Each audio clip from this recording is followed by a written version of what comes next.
going back and forth, and I don't think people like it very much. And I'm here for Heath Shuler because he tries to treat people with respect and decency and get people together. And America needs that.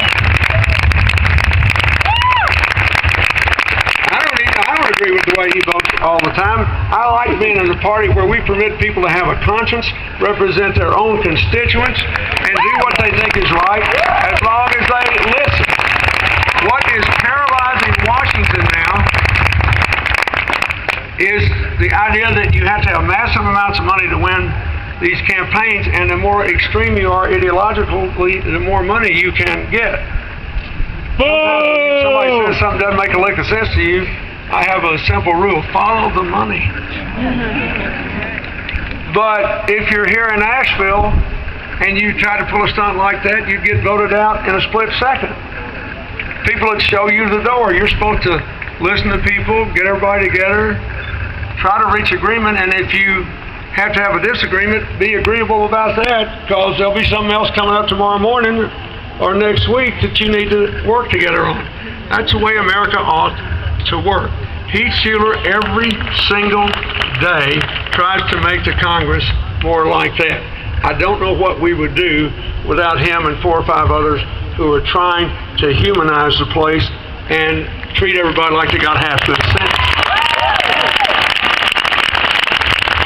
Now, this is an interesting election, and this Tea Party crowd's made it real interesting. And for the Democrats in the crowd, I could make jokes from now to tomorrow morning, and it'd be interesting to you. They nominated a fellow that went to Yale Law School for senator in Alaska who said that Social Security was unconstitutional because the framers didn't provide for it in the Constitution. They should have foreseen that in the 18th century, and we didn't do anything else if they didn't.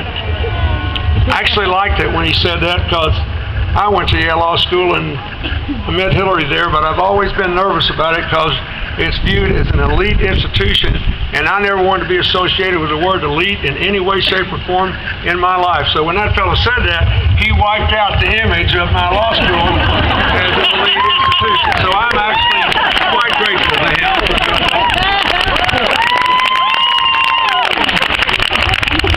I got a candidate in Colorado running for governor who said that he didn't care what the birth certificate showed.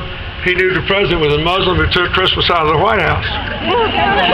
So then they showed him a picture of the White House Christmas tree, and the guy said, I couldn't make this up, he said, see, I told you, there's all those hidden Muslim symbols in it.